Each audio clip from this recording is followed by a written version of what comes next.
Assalamualaikum warahmatullahi wabarakatuh. Alhamdulillahirabbil alamin wa bihi nasta'inu ala umuri dunya waddin.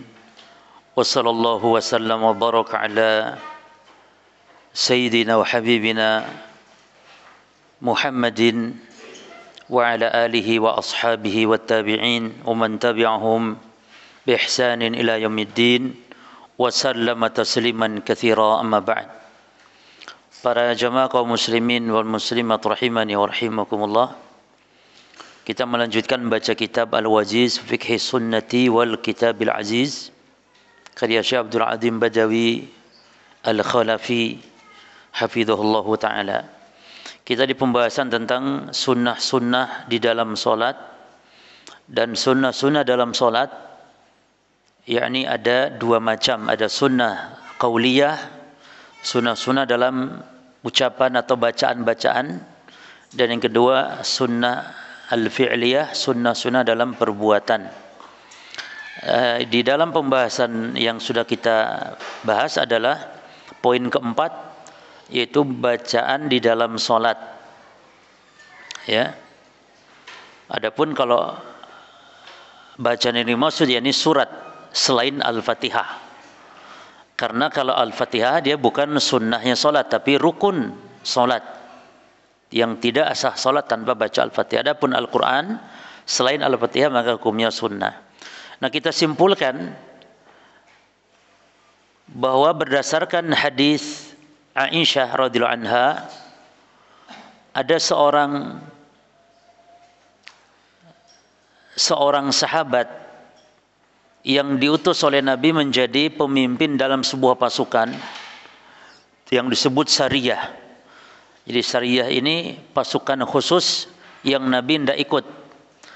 Nah, orang ini selalu membaca surah Al-Ikhlas setelah membaca surat-surat yang lain. Menutup dengan surah Al-Ikhlas. Ya. Jadi kalau misalnya membaca surah Wat-Tin wa Zaitun, tutup dengan Al-Ikhlas. Dan makna menutup bisa jadi menutup di akhir solat, yakni di setiap selesai membaca surat di akhir solat, berarti di rakaat yang terakhir dia baca Al-Ikhlas, atau setiap selesai membaca dia membaca surah Al-Ikhlas. Itu hadis yang sahih riwayat Imam Bukhari dan Imam Muslim, ya. Lalu dilaporkanlah oleh para sahabat yang lain kepada Nabi bahwa orang ini kok begitu. Ya, maka Nabi pun bersabda atau Nabi bertanya, kata Nabi, "Saluhu li ay syai'in sana'a dzalik." Tanya dia, kenapa dia lakukan itu? Ya. Perhatikan di sini jamaah sekalian. Jadi seolah-olah ini tidak diajarkan Nabi. Ini dijadikan dalil sebagian ahli bid'ah menunjukkan bolehnya berbuat bid'ah dalam agama. Walaupun Nabi enggak ajarkan, boleh kita buat. Kenapa? Sahabat ini dia membaca surah Al-Ikhlas di setiap selesai membaca surat dalam solat. Sementara Nabi enggak ajarkan, gitu kan? Maka jawabannya jemaah, jawabannya perbuatan sahabat kalau di zaman Nabi itu enggak ada yang disebut bid'ah. Yang Nabi tahu itu justru sunnah fi'liyah atau sunnah takririyah. Sunnah takririyah namanya. Yani sunnah yang Nabi setujui. Kalau sahabat ini salah pasti ditegur oleh Nabi. Kalau Nabi nggak tahu pasti ditegur oleh Allah. Kan gitu. Jadi yang dimaksud bid'ah itu setelah Nabi wafat. Mengada-ada dalam agama setelah Nabi wafat. Kalau Nabi masih hidup, para sahabat tidak ada istilah mengada-ada, nggak ada, karena Nabi mengetahui. Kalau Nabi nggak tahu, pasti Allah akan menurunkan wahyu kalau sahabat ini salah. Jelas jemaah ya? Jadi tidak boleh berdalil dengan hadis-hadis seperti, dan banyak contoh Bilal sholat setiap habis wudu. Contoh lagi hadis ini, ada lagi sahabat yang ketika selesai bangkit dari ruku', Nabi bangkit dari ruku', sahabat di belakang baca Rabbana lakal hamdu hamdan katsiran thayyiban mubarakan fihi. Nabi tanya, siapa yang baca tadi? Seolah ini tidak diajarkan Nabi. Itu Nabi justru menyetujui. Ya, nah jadi bukan bid'ah itu sunnah, namanya sunnah takririyah namanya. Takrir itu perbuatan atau ucapan sahabat yang disetujui Nabi. Contoh di sini, sahabat tadi dia melakukan hal aneh dalam sholat. Jadi selalu menutup dengan al-ikhlas. Ini kan aneh. Maka Nabi katakan, saluhu, tanya dia li ay syai'in sana'a dzalik. Alasannya kenapa dia berbuat demikian? Maka fasa'aluhu, ditanyalah oleh sahabat. Faqala, apa jawaban dia? Li annaha sifatur rahman. Kata orang ini yang membaca Al-Ikhlas terus, surah Al-Ikhlas itu sifat Allah katanya. Qul Allahu ahad, Allahu samad, lam yalid wa lam yulad wa lam yakul lahu kufuwan ahad. Ini semuanya sifat Ar-Rahman. Fa ana uhibbu an aqra biha, dan saya suka. Jadi dia membaca Al-Ikhlas suka karena dia sifat-sifat Allah. Itu alasannya. Kalau antum suka Al-Ikhlas juga suka, cuman karena pendeknya, bukan karena sifat. Kalau sifatnya nggak tahu saya, penting pendek, seneng. Ya. Taib. Lalu kata Nabi apa? Akhbiruhu, kabarkan kepada dia, annallaha ta'ala yuhibbuhu, bahwa Allah pun mencintai dia dengan sebab. Perhatikan ikhwan hadis ini, dengan sebab apa Allah cinta dia? Bukan dengan sebab dia selalu baca menutup surat dalam salat dengan Al-Ikhlas, bukan. Kan bukan itu. Apa yang sebab Allah cinta dia? Karena dia mencintai surah Al-Ikhlas. Subhanallah jemaah, surah Al-Ikhlas ini dahsyat. Kalau kita baca 10 kali dalam satu waktu, 10 kali dibaca, apa janji Allah? Banallahu lahu qasran, Allah bangunkan untuknya istana di surga. Tapi baca 10 kali. Man qara'a, ya, qul Allahu ahad hatta yakhtimaha. Siapa yang baca qul Allahu ahad, bukan itu saja tapi sampai selesai, gitu. Asyra maratin, 10 kali, banallahu lahu qasran fil jannah, Allah bangunkan untuknya istana di surga. Siapa di antara kita yang banyak kehilangan yakni istananya? Artinya waktu dia banyak tapi tidak baca. Baca jemaah. Antum duduk di masjid, ya. Kadang-kadang lagi duduk, lagi ngantri, waktu senggang, apa ada kegiatan, baca. Qul Allahu ahad berapa kali? 10 kali. Sampai selesai kata Nabi, ya, jangan qul Allahu ahad, qul Allahu ahad, qul Allahu ahad, qul Allahu ahad, qul Allahu ahad. Enggak, sampai selesai. Nah, dari hadis yang mulia ini berkaitan tentang bacaan salat di dalam bacaan Quran dalam salat berjamaah. Dari hadis ini kita dapat faedah. Dapat faedah apa? Dapat faedah bahwa membaca Al-Quran dalam salat itu bisa dengan 3 cara. Baca Al-Quran dalam salat selain Al-Fatihah jemaah. Kita tidak bahas Al-Fatihah. Selain Al-Fatihah. Karena yang dimaksud di sini sunnah-sunnah salat adalah baca Al-Quran. Itu ada 3 macam jemaah. Yang pertama berdasarkan hadis ini tadi, boleh menggabungkan 2 surat bahkan lebih atau lebih dalam 1 rakaat. Ya, seperti sahabat tadi kan, ya, selalu menutup dengan surat apa tadi? Al-Ikhlas. Ini boleh. Yang kedua, yajuzu aidan tafriq as-surah al-wahida baina rak'atain. Dibolehkan memisahkan 1 surat dipisah dalam 2 rakaat. Contohnya misalnya kita membaca surah An-Naba. An-Naba kita belah 2. Ya. Di rakaat pertama surah An-Naba sampai ayat sekian, nanti di rakaat kedua lanjutkan sampai selesai. Itu boleh. Yang ketiga, tolong ibu-ibu anak-anaknya ya.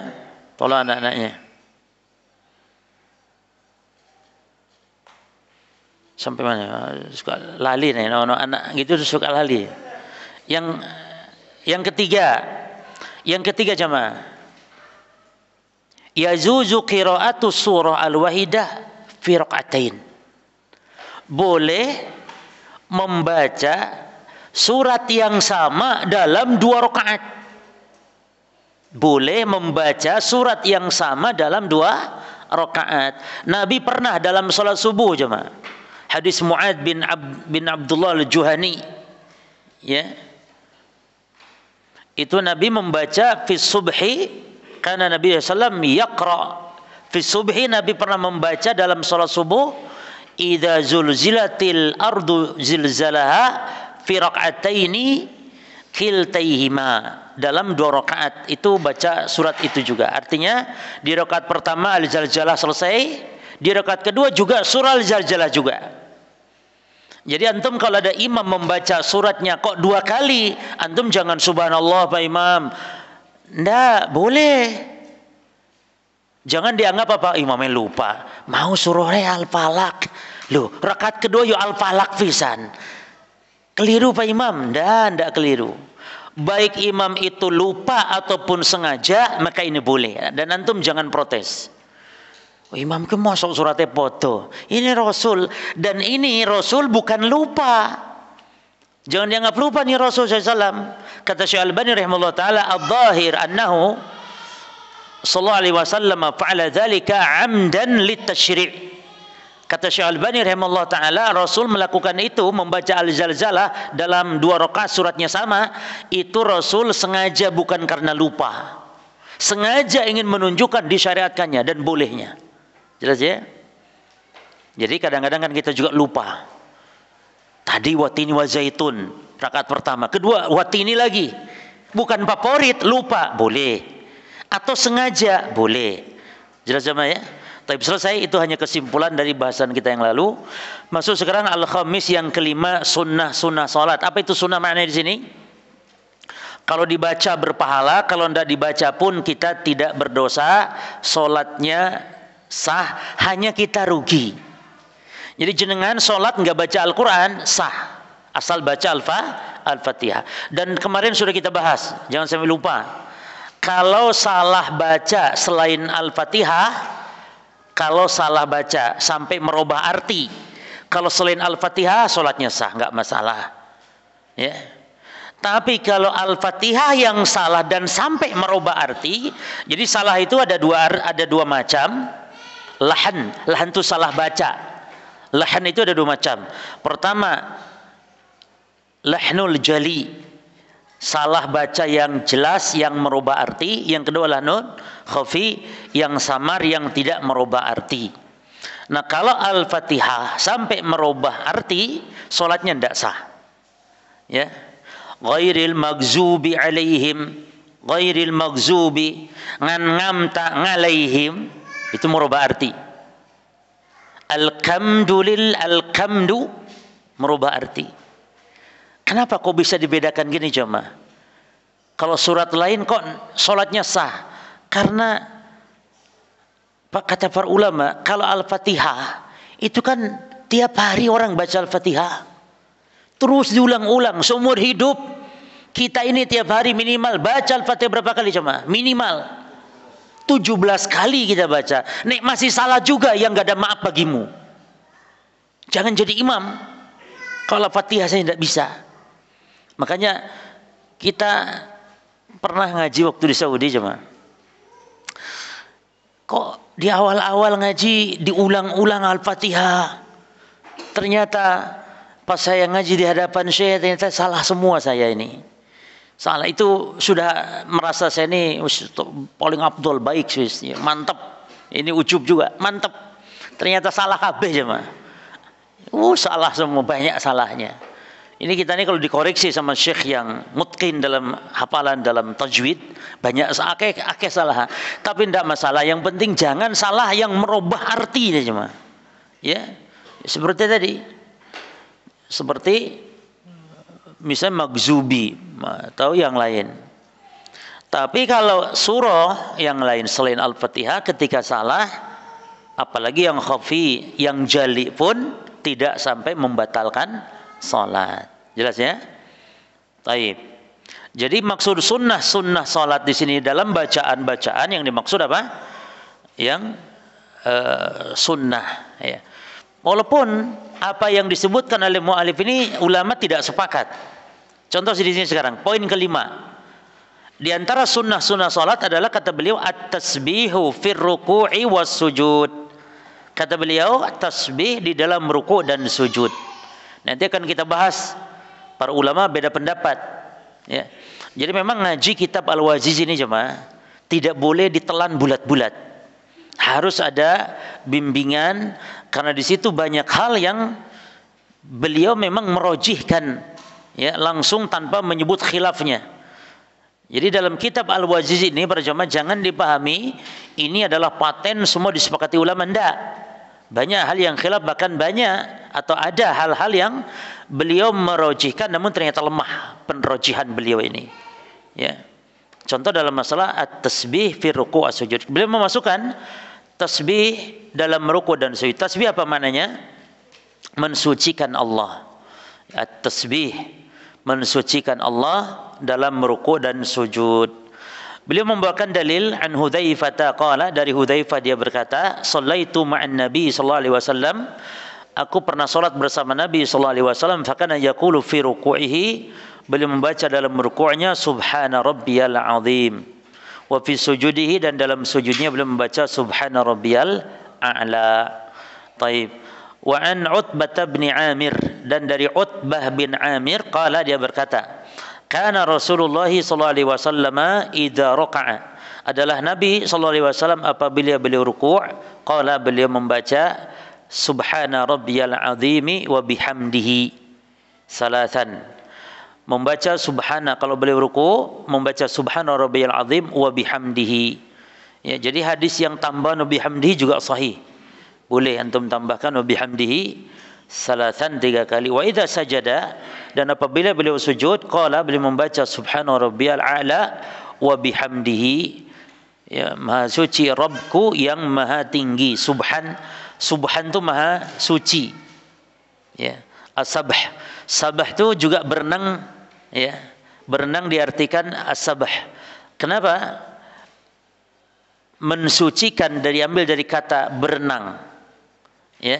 Mensucikan Allah, subhanallah, diambil mensucikan dari kata as-sabh. As-sabhu artinya berenang, sibahah. Kenapa jemaah? Karena berenang itu dari tepi semakin menjauh ke mana? Orang berenang dari mana dulu jemaah? Dari tengah ke tepi atau dari tepi dulu baru ke tengah? Dari tepi dulu kan kita berenang. Terus kemana? Semakin apa? Semakin menjauh. Maknanya maha suci Allah di sini subhanallah, yakni menjauhkan Allah. Menjauhkan Allah dari sifat-sifat kekurangan. Menjauhkan Allah dari sifat-sifat keserupaannya dengan makhluk. Maka keliru kalau ada orang mengatakan Wahabi itu katanya menyerupakan Allah dengan makhluk ketika mengatakan Allah punya wajah. Ini salah. Karena kita katakan Allah itu maha suci, Allah tersucikan, Allah terjauhkan dari keserupaan dengan makhluk, karena makhluk penuh dengan kekurangan.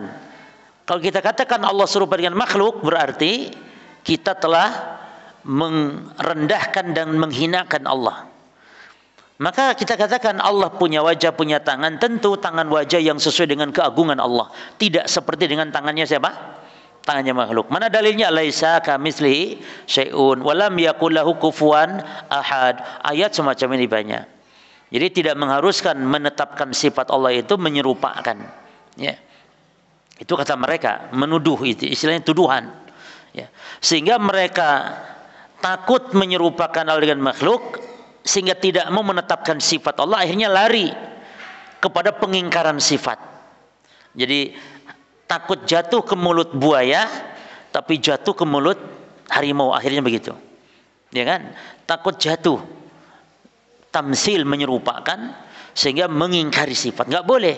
Kita wajib menetapkan sifat dengan menjauhi 4 hal: menyerupakan, membagaimanakan, ya, dan apalagi mentakwil, menafsirkan dengan cara batil, enggak boleh. Seperti tangan diartikan kekuatan, enggak boleh. Bagaimana tangan diartikan kekuatan sementara Allah berfirman bal yadahu, bahkan kedua tangan Allah. Kalau kekuatan berarti kekuatan Allah cuma berapa? 2. Masa kekuatan Allah cuma 2? Ya. Kalau giliran nikmat mereka bisa mentakwil lagi. Nikmat ya nikmat dua yakni nikmat dohir, nikmat batin. Nikmat ya. Coba sekarang kekuatan, kan mereka artikan juga kekuatan. Apa dua juga kekuatan? Baru akhirnya terdiam. Tidak mampu menjawab. Ya, maka yang benar tangan ya tangan hakiki, namun tidak serupa dengan tangan makhluk. Dan tidak harus setiap yang sama dalam nama sama pula pemilik nama tersebut. Ya. Meja punya kaki, punya enggak meja ini kaki? Punya. Antum punya kaki. Apakah sama? Padahal sama-sama kaki, ek aka, ek iki, kaki. Baik antum atau meja atau gajah. Gajah punya kaki, semut punya kaki. Meja punya kaki, antum punya kaki. Semut punya kaki, gajah punya kaki. Apakah kaki mereka sama jemaah? Sama enggak? Enggak, hakikatnya enggak kan? Tapi sama-sama namanya kaki. Berarti tidak setiap makhluk saja tidak sama, apalagi kakinya Allah dengan kakinya makhluk. Allah disifati punya kaki loh dalam hadis. Telapak kaki Allah. Ketika neraka terus minta tambahan dan tambahan, sehingga kata Nabi hatta yad'a rabbul izzati qadamahu. Neraka terus minta tambahan, sehingga akhirnya Allah Rabbul Izzah meletakkan telapak kakinya di neraka. Ini jangan akal kita main. Jangan seperti kita meletakkan kaki di bara api, bukan begitu. Karena tentu tidak serupa dengan makhluk. Bagaimana Allah meletakkan kaki di neraka sementara neraka adalah makhluk? Berarti kaki Allah diliputi neraka. Kan mustahil begitu pemahamannya, mustahil. Berarti Allah meletakkan kaki di neraka tidak seperti kita meletakkan di bara api, kan gitu. Allah Maha berkuasa atas segala sesuatu. Tapi wajib mengimani lafaz ini, jangan diartikan lain. Kalau orang-orang yang mengingkari sifat Allah, apa diartikan hadis itu katanya? Jadi Allah meletakkan kaki-kaki makhluk. Jadi Allah meletakkan kaki, padahal dalam hadisnya itu qadamahu. Dalam hadisnya itu telapak kakinya Allah. Tapi diartikan oleh mereka telapak kaki makhluk diletakkan di neraka sehingga neraka penuh. Itu maknanya. Ini takwil namanya. Takwil jemaah. Tahrif. Tak boleh. Jadi akidah kita ahli sunnah wal jamaah ini akidah yang enak, enteng, praktis, ya, masuk akal, ya, ndak ruwet, ndak bingung. Jelas, tangan ya tangan, wajah ya wajah. Terus ahli sunnah itu tidak kagetan. Kalau ahli sunnah kalau dengar dalil Allah punya betis, ahli sunnah itu tidak kaget, tenang. Kalau ahli bidah kaget, mosok, langsung mosok. Sebab bayangannya ngeres, betis, betis, koyok. Itu ahli bidah aja mah. Ahli sunnah itu kalau dengar apapun nas, tenang, terima, telan, masih akal, ndak kebayang, ndak kepikir, tenang, wes. Itu ahli sunnah prinsipnya. Ya. Allah turun ke langit dunia setiap sepertiga malam yang akhir, turun, tenang. Ahli sunnah tenang. Sebab ahli sunnah itu paling tunduk kepada dalil. Enggak akal sing anu dulu. Yang nerima harus akal dulu, ndak. Itu ahli sunnah, prinsipnya demikian. Enggak gemeteran ahli sunnah itu. Ahli bidah dengar ayat, dengar hadis berkaitan sifat-sifat Allah itu langsung gemeter. Ya, langsung gemeter. Jadi tidak percaya, nolak karena tidak masuk akal dan seterusnya. Ya. Ahli sunnah tidak demikian, nerima, taslim. Ya. Taib. Nah kita baca jemaah dan kita bahas berkaitan tentang tasbih ketika ruku dan sujud. Ada beberapa bahasan. Yang pertama, kita bahas dulu tentang hukum. Ya, para jemaah, hukum tasbih atau hukum zikir di dalam ruku dan sujud. Hukum at-tasbih di dalam ruku dan sujud.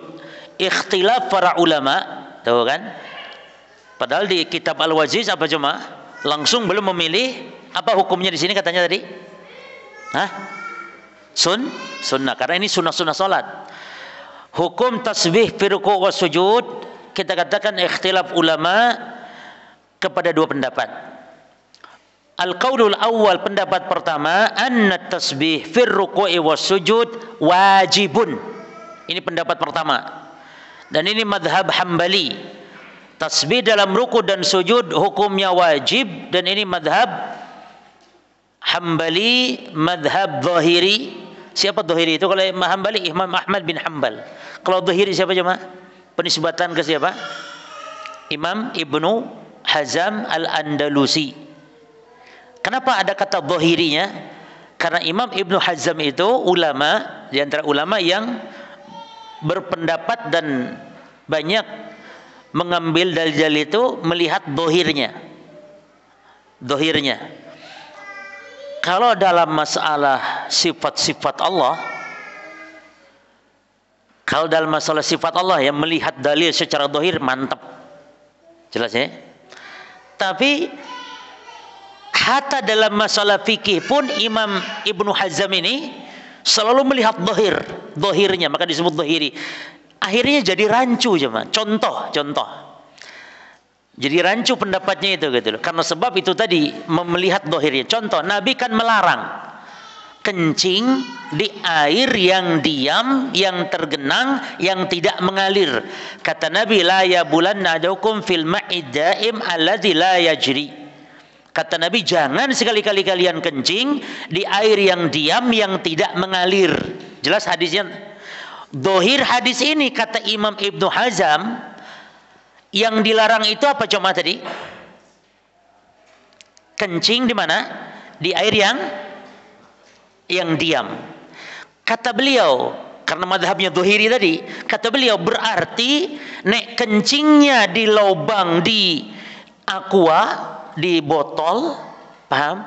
Kencing di botol, lalu botolnya dibuang di air situ, boleh enggak? Kata madhab dohiri, boleh, kan enggak kencing, tapi membuang air kencing. Yang dilarang kan kencing. Padahal maksud hadis gimana cuma? Cik, menurut jenengan sih yang bukan ulama. Jenengan kan bukan ulama, kita bukan ulama. Menurut jenengan hadis itu apa? Pemahaman antum tentang hadis Nabi tadi, dilarang apa di situ? Dilarang kencing dan juga dilarang buang apa? Kotoran di situ.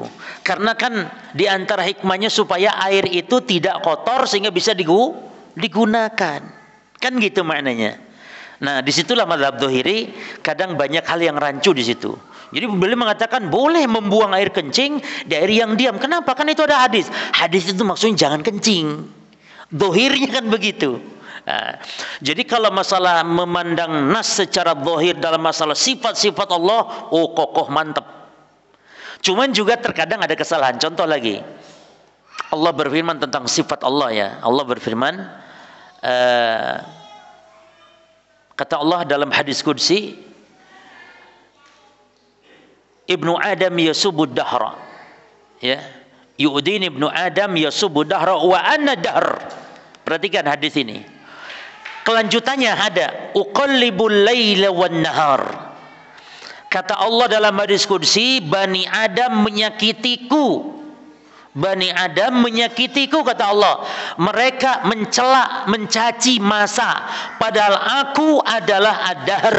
Kata Allah, aku adalah masa. Aku adalah ad-dahr.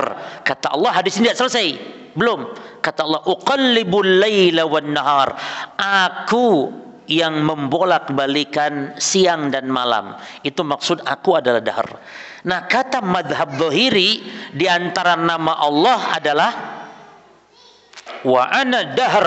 Di antara nama Allah adalah ad-dahr, yang artinya waktu. Dari mana? Dari dhahirnya hadis. Ini juga salah. Yang betul ad-dahr di situ bukan menunjukkan nama Allah, tapi maksud Allah menunjukkan aku adalah ad-dahr, karena aku yang menciptakan ad-dahr, aku yang mengatur, mengurusi ad-dahr, yaitu siang dan malam. Itu maksudnya, bukan nama Allah. Jelas ya, ya? Nah, disitulah kelemahan madhab dhahiri. Ya, memang kalau secara umum dalam sifat Allah bagus, tapi juga tetap ada kesalahan. Apalagi dalam masalah kasus fikih tadi, jemaah. Jelas ya? Baik, kita balik ke pembahasan kita. Pendapat pertama ini yang mengatakan apa? Bahwa tasbih dalam ruku dan sujud hukumnya wajib. Ini madhab siapa? Al-Hanabilah dan Al-Dhahiriyah, dan sebagian madhab Ahlul Hadis. Ahlul Hadis itu siapa contohnya? Cuma Ahlul hadis itu kalau disebut ahlul hadis, ya ulama hadis yang menulis hadis. Contoh Imam Al-Bukhari, Imam Abu Dawud, itu namanya imam ahli hadis. Ya kalau disebut madhab ahli hadis, berarti madhab Bukhari. Makanya kalau antum tanya Imam Bukhari itu madhabnya apa? Imam Bukhari madhabnya ya hadis, ahli hadis. Mereka tidak bermadhab. Ya. Taib. Yang berpendapat ini juga adalah Ibnu Taimiyah rahimahumullah, ya. Termasuk para ulama kita di antaranya Syekh bin Baz dan Syekh Ibnu Utsaimin rahimahumullahu taala. Ya. Taib.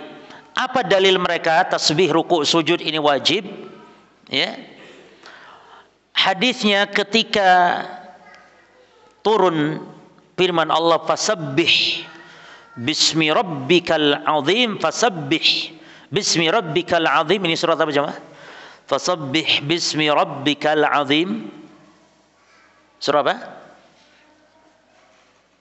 Ini surah Al-Waqi'ah. Di antara kepalsuan tentang surah Al-Waqi'ah adalah apa? Man qara'a surat Al-Waqi'ah kulla lailah waqahullahu minal faqah. Siapa yang membaca surah Waqi'ah tiap malam, Allah selamatkan dari kemiskinan. Jadi ini surat tolak miskin. Namun hadisnya palsu jemaah. Jangan diamalkan. Makanya naik ngaji Bandung cuman denger kadang-kadang sambil ngantuk-ngantuk. Ya begini. Pulang ke rumah, kamu ingin kaya, ingin supaya tidak miskin, baca surat Waqi'ah. Padahal tadi katanya kita hadisnya apa? Palsu, namun itu ngajinya ndak sambil ngantuk gitu cuma. Ya. Baik. Jadi ketika turun fasabbih bismi rabbikal azim, maka kata Nabi ij'aluha fi ruku'ikum. Ketika Allah berfirman, sucikanlah dengan menyebut Rabbmu yang maha agung, kata Nabi, baca dia di dalam ruku-ruku kalian. Ini kan perintah jemaah. Kalau perintah hukum asalnya apa? Wajib. Lalu ketika turun, sabbihisma rabbikal a'la, sabbihisma rabbikal a'la, turun surah apa ini? Ini sering kita dengar. Apalagi kalau Idul Kurban kemarin. Ya. Idul Fitri, Idul Kurban, hari Jumat, hari besar memang disunahkan baca ini. Sabbihisma rabbikal a'la, ketika turun surat ini kata Nabi ij'aluha fi sujudikum. Baca kalian dalam sujud-sujud kalian. Ini perintah. Jadi segi pendelanya apa? Segi pendelanya. Jadi kita itu jangan tahu dalil ya, terkadang orang tahu dalil belum tentu tahu hukum. Jadi yang paling penting bagi para penuntut ilmu lebih-lebih lagi bukan masalah tahu dalil. Jadi ilmu itu ada 3 jemaah. Ilmu itu ada 3. 1 dalil, yang kedua wasilah, dan yang ketiga hukum. Dalil, wasilah, dan hukum itu ilmu. Nah, para penuntut ilmu dituntut untuk tahu bukan hanya dalil. Bahkan bisa jadi orang tidak tahu dalil, bisa jadi, tapi tahu wasilah. Apa wasilah mananya? Kaedahnya. Tahu yakni patokan-patokan. Ya, maka kita kalau banyak ngaji kaedah, kawaid itu cerdas penuntut ilmu. Jadi kita tahu sekarang dalilnya ini, tapi bagaimana taujihnya? Itu yang penting. Wajhud dalalahnya apa tadi? Hadis ini menunjukkan perintah, dan hukum asal perintah adalah wajib. Apa ini? Ucapan seperti apa namanya jemaah? Ini namanya kaedah.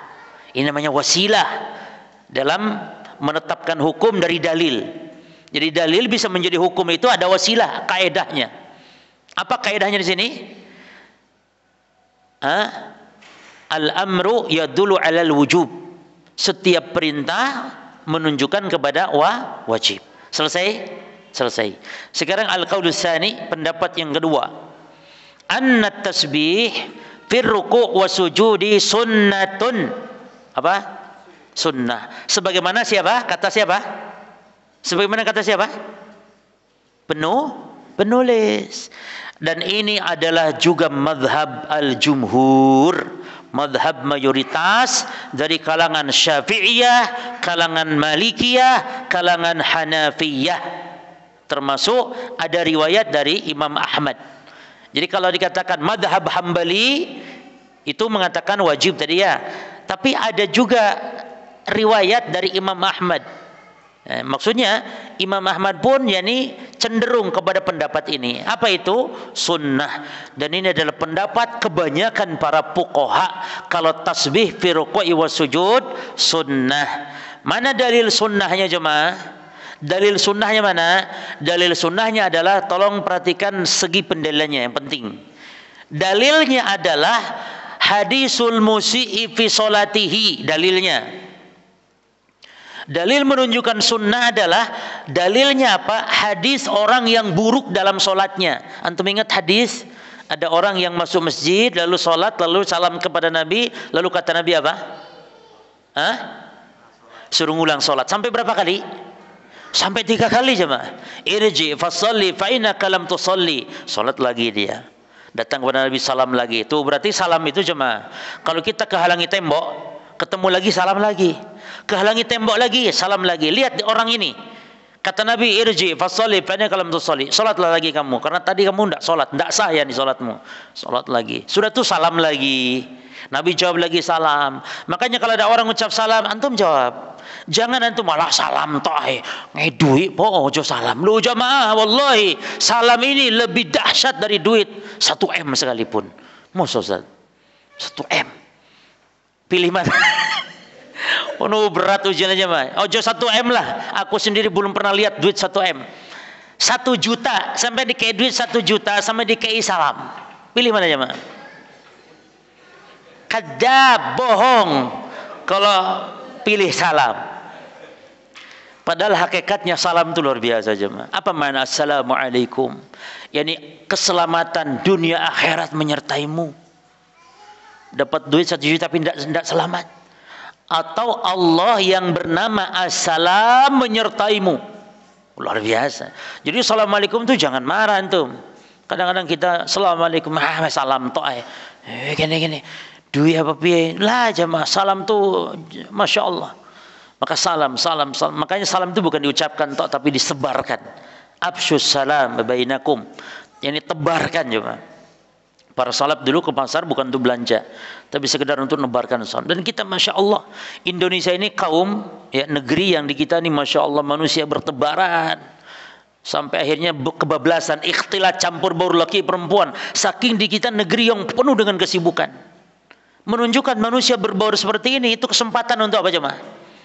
Nebarkan salam, naik angkot salam, naik bis salam, masuk rumah sakit salam, masuk kantor salam, ketemu di jalan salam, di pasar salam, harusnya begitu. Dan salam tidak boleh kepada yang kenal saja, itu termasuk di antara keburukan. Ya, assalamu indal ma'rifah, kata Nabi min asyrati sa'ah, tanda kiamat sudah dekat adalah salam kepada orang yang kenal saja. Tidak boleh jemaah, tidak boleh. Kalau salam pilih-pilih gitu tidak boleh. Justru salam itu orang yang tidak kenal. Assalamualaikum, waalaikumsalam. Assalamualaikum, waalaikumsalam. Waalaikumsalam. Nek jawab jangan waalaikum salam. Salah itu. Waalaikum salam. Salah. Waalaikumsalam. Waalaikumsalam. Waalaikumsalam. Waalaikumsalam. Ya. Di kita kayak enggak gelem dikai salam, malah diganti sampurasun. Permisi ya Allah, permisi. Boleh permisi tapi salam dulu. Assalamualaikum, permisi. Kan enak. Ya. Baik. Nah, hadis orang yang buruk sholatnya tadi, akhirnya nyerah dia.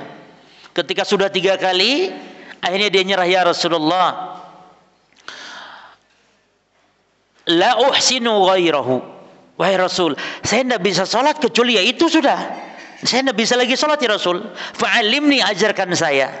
Nah, lalu Nabi apa ini? Salat azan, inilah, fadhal azan dulu.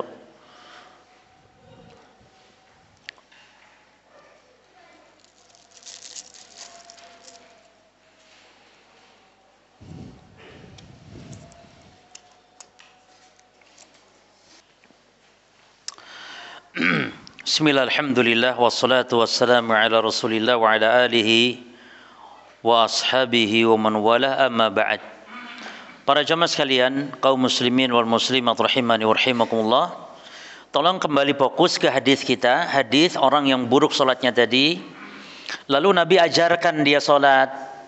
Ya, dia ajarkan, kata Nabi sallallahu alaihi wasallam, "Idza qumta ila shalah fakabbir." Kalau kamu mau berdiri salat, maka bertakbirlah, itu takbiratul ihram. Summa qra ma tayassara maka minal Qur'an, lalu baca yang mudah dari Al-Qur'an.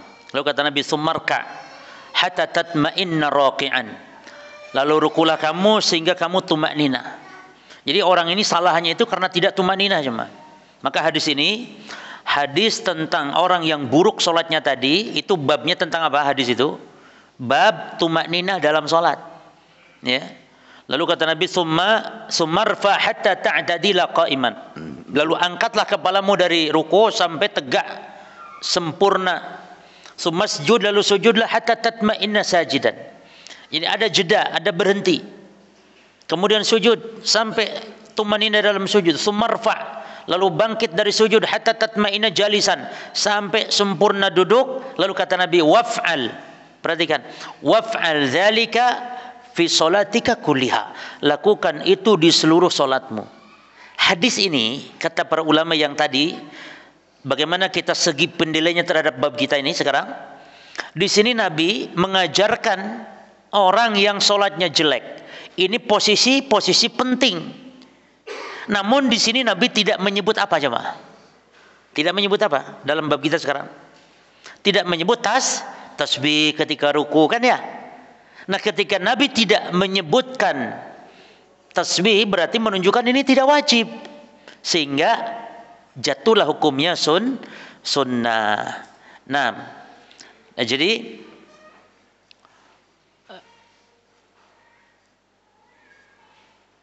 kemudian kalau dia wajib, ini dalil yang lain yang menunjukkan tasbih itu tidak wajib.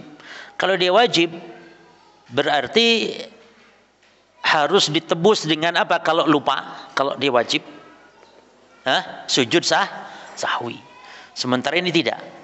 Oleh karenanya, wallahu taala alam, banyak pendapat atau ulama, mayoritas ulama berpendapat dengan pendapat yang mengatakan tidak wajib. Namun para jemaah, min babil ihtiyat, kehati-hatian, pendapat yang menunjukkan wajib juga kuat. Artinya dia berdosa, ya, kalau tidak membaca tasbih dalam ruku dan sujudnya, ya. Taib. Adapun ada catatan penting di sini harus kita garis bawahi, bahwa diharamkan baca Quran dalam ruku dan sujud. Diharamkan baca Quran dalam ruku dan sujud. Kata Ali bin Abi Thalib, "Nahani Rasulullah." Aku dilarang Rasulullah an qiraatil Quran wa anna raqi'un aw sajidun. Aku dilarang Rasul baca Quran saat aku ruku dan sujud. Nabi juga bersabda demikian. Kata Nabi, "Nuhitu an aqra'al Qur'ana raqi'an aw sajidan." Aku dilarang Allah. Kata Nabi, aku dilarang oleh Allah. Saya nunjuk begini karena saya meyakini Allah di atas. Tapi orang yang mengatakan Allah di mana-mana pun, kalau ceramah yang ngono jemaah. Kita terserah Allah. Pokoknya terserah Allah kita semuanya. Di kekuasaan Allah. Wah, atas itu ternyata. Padahal dia tidak meyakini Allah di atas itu. Ini fitrah yang tidak bisa dibantah jemaah. Fitrah, makanya Al-Juwaini itu sampai nepuk jidat saking pusingnya, dibantah oleh gurunya, yakni Al-Hamadani namanya.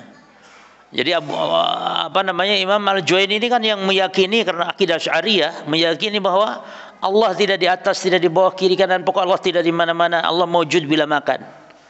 Terus Al-Madani, "Thaib ya Imam, sudahlah. Jangan kita bawakan ayat-ayat Quran tentang Allah di mana sudah.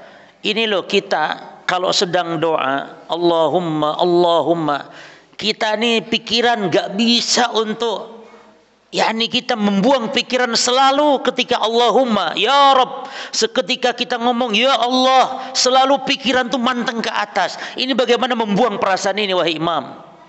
Bagaimana? Sudah, jangan banyak ayat dibawakan, hadis-hadis, sudah. Ini aja dulu.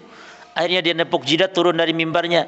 Hayyarani hamadani, hayyarani hamadani. Si Hamadani membuat saya bingung katanya. Sampai akhirnya tobat beliau. Imam Al-Juwaini kan tobat dari akidah Syariahnya. Yani beliau kembali menetapkan sifat Allah Subhanahu wa taala. Jelas ya? Jadi Allah melarang Rasulullah membaca Quran. Tapi kalau doa walaupun dari Quran boleh. Doa tapi walaupun dari Quran tapi isinya doa boleh, seperti Rabbana la tuzigh qulubana, itu bukan baca Quran tapi niatnya berdoa. Yang tidak boleh itu tabat yada abi lahabi wa tabba, itu doa ya bukan, tapi dibaca ketika ruku sujud itu haram. Tuh jemaah kan, jadi ada yang haram loh baca Quran kalau salah tempatnya kan gitu. Maka ibadah itu bukan semata-mata baik menurut kita. Kalau menurut kita kan mantap. Masa sih ruku sujud kan mantap sedang sholat baca Quran. Iya, tapi ada yang namanya syariat itu perkara gaib jemaah. Makanya setiap yang kita nih nggak paham secara akal itu berarti ibadah maknanya. Contoh kenapa ya subuh 2 rakaat itu ibadah karena kita nggak paham. Kenapa duhur 4 subuh 2 padahal subuh itu bagusnya tuh 8 sekalian senam pagi. Kenapa cuma 2 duhur yang lagi lemes-lemes malah 4 rakaat? Ini syariat jemaah. Kenapa baca Quran lagi berdiri saja? Kenapa ruku sujud dilarang? Ini syariat, kita tidak paham. Ya. Maka setiap yang akal tidak bisa penetapan, maka itulah ibadah. Akal tidak bisa aja. Maka ibadah nggak boleh dipandang baik buruk oleh apa? Oleh akal gitu. Ya. Taib. Ini saya masih panjang bacaan. Coba tidak apa-apa saya sampaikan sedikit, saya minta waktu. Sekarang para jemaah, berkaitan tentang ruku sujud ini ada zikir-zikir yang lain. Ya. Yang ruku dulu ya. Zikir-zikir yang dibaca dalam ruku ini sangat banyak. Yang pertama subhana rabbiyal azim, sebagaimana hadis yang dibawakan oleh mu'alif tadi. Yang kedua jemaah, antum catat, tidak usah dalilnya, apa yang penting lafadznya saja. Yang kedua, bacaan dalam ruku adalah subuhun kudusun rabbul malaikati warruh. Ini hadis Aisyah ini, bahwa Nabi SAW membaca dalam ruku dan sujudnya. Ini dalam ruku dan sujud, subuhun kudus rabbul malaikati warruh. Yang ketiga, ketika sudah turun surah An-Nasr, idza jaa nasrullahi wal fath, kata Aisyah, Nabi mempraktekannya dalam ruku dan sujud. Nabi mentawil Qur'annya, ini mempraktekkan Quran, yaitu mempraktekkan firman Allah, fasabbih bismi rabbika wastaghfirhu. Maka Nabi dalam ruku sujud setelah turun ayat itu memperbanyak membaca subhanakallahumma rabbana wa bihamdika Allahumma firli. Itu praktek daripada perintah Allah, fasabbih bismi rabbika wastaghfirhu. Maka Nabi membaca subhanakallahumma bihamdika subhanakallahumma rabbana wa bihamdika Allahumma firli. Rodok keliru sama istiftah lah jemaah. Subhanakallahumma bihamdika tabarakasmuka wa ta'ala jadduka wa la ilaha ghairuka, itu istiftah. Ruku sujudnya subhanakallahumma rabbana wa bihamdika Allahumma firli, ini ruku sujud juga. Yang keempat cuma Allahumma laka raka'tu wa bika amantu wa laka aslamtu khasha'a laka sam'i wa basari wa mukhi wa 'idhami wa 'asabi. Ya. Ini afdolnya memang ketika istiftahnya wajhatu wajhalil ladzi fatara samawati wal ard. Istiftahnya wajhatu ya. Kemudian rukunya ini. Ketika ruku Nabi baca ini. Istiftahnya Nabi baca wajhatu wajhalil ladzi fatara samawati dan seterusnya. Kemudian rukunya baca Allahumma laka raka'tu wa bika amantu wa laka aslamtu khasha'a laka sam'i wa basari wa mukhi wa 'idhami wa 'asabi. Yang kelima jemaah terakhir, ini dibaca di sholat malam ini, ya. Ini ketika Nabi SAW, falamma raka'a, Nabi ketika ruku, ya, membaca dalam rukunya subhanadzi al-jabaruti wal malakuti wal kibriyai wal 'azamah. Maha suci Allah zat yang memiliki keperkasaan, keagungan, kerajaan. Ya, al-kibriya, kibriya itu kesombongan. Ini sombong itu hanya pakaian Allah. Tidak boleh makhluk menyerupai Allah. Makanya kibir itu diantara dosa besar, jemaah. Kibir. Kibir itu sombong, itu beda dengan ujub ya jemaah. Ujub dengan kibir apa bedanya? Kalau ujub itu merasa bangga diri sendiri merasa lebih baik dari orang lain, merasa paling berilmu, paling ganteng, paling kaya, paling bagus bacaannya, itu ujub. Tapi kalau kibir, jadi kalau ujub nggak ada orang yang ketiga atau nggak ada orang lain. Kalau ujub itu sendiri, makanya merasa bangga diri, merasa ini sendiri, dia merasa.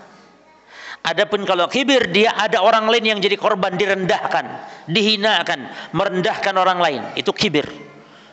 Merendahkan orang lain dengan sebab ilmu dia, dengan sebab kekayaan harta dia, pangkat dia dan seterusnya. Ya, itu kibir. La yadkhulul jannah man kana fi qalbi mithqala dzarrah min kibir. Tidak akan masuk surga orang yang dalam hatinya. Jadi tetap kibir juga di hati. Dalam hatinya ada sifat kesombongan walaupun seberat biji sawi. Ya. Lalu sahabat tanya, definisi kibir itu apa ya Rasul? Kita ini ya Rasul suka pakai pakaian bagus, sendal bagus, apakah itu sombong? Kata Nabi, la, innallaha jamil hibbul jamal. Allah itu maha indah, Allah suka dengan keindahan. Jadi jemaah, Allah itu suka kalau antum pakai pakaian tuh yang rapi, yang bersih, yang bagus, Allah suka.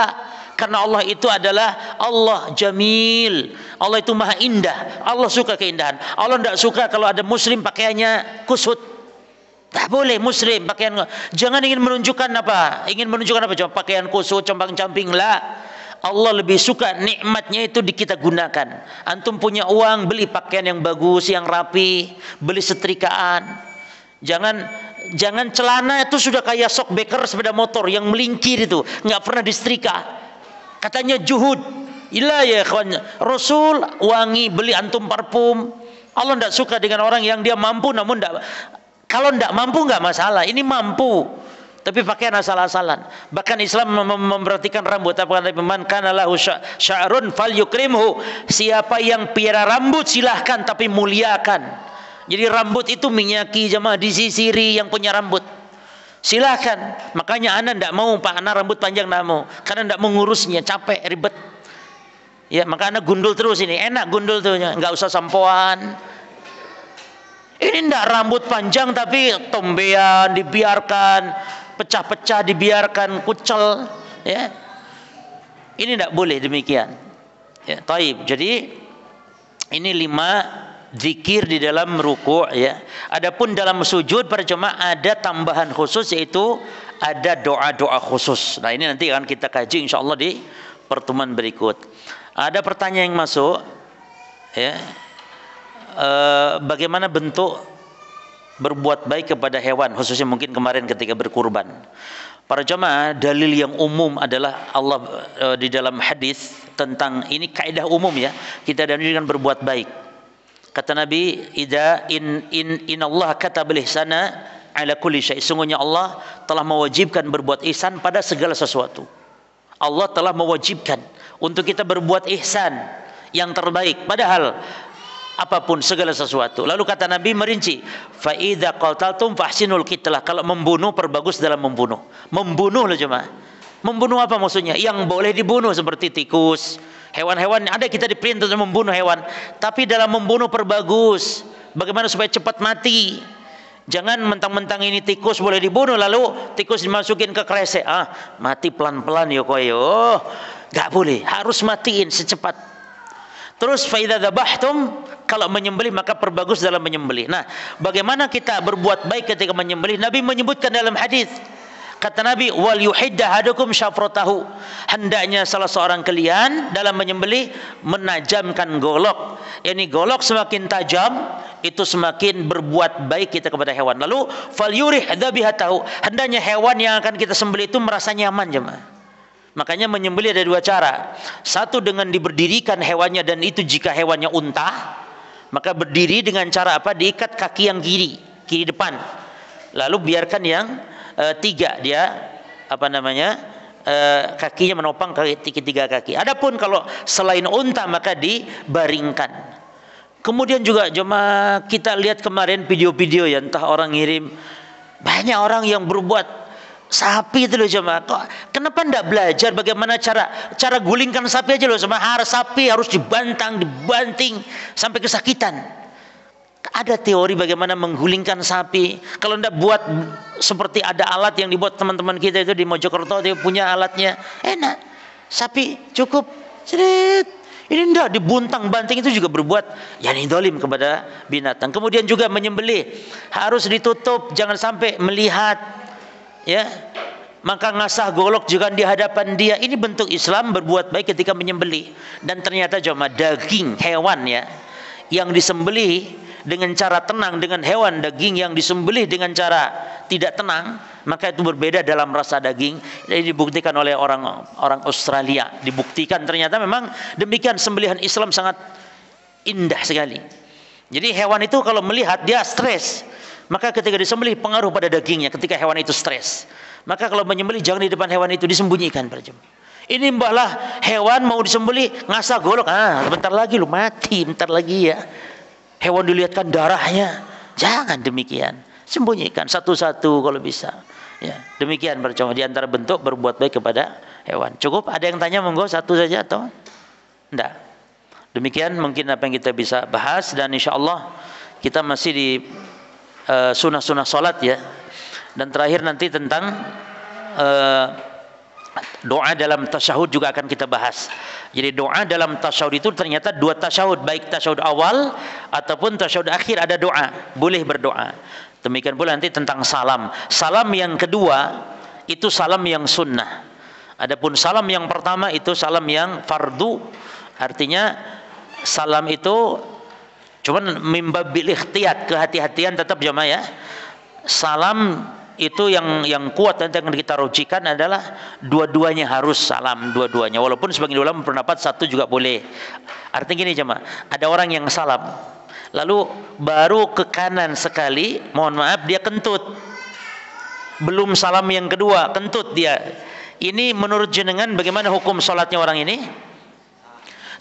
Jangan langsung sah gitu, tergantung pendapat ulamanya yang mana tadi. Kalau yang mengatakan salam yang pertama ini sah, cukup dengan satu kali salam, ya berarti selesai sholatnya sah. Tapi kalau mengatakan tidak boleh, berarti harus mengulang sholatnya. Nanti kita bahas insyaallah. Demikian, subhanakallahumma bihamdika asyhadu an la ilaha illa anta astaghfiruka wa atubu ilaik. Assalamualaikum warahmatullahi wabarakatuh.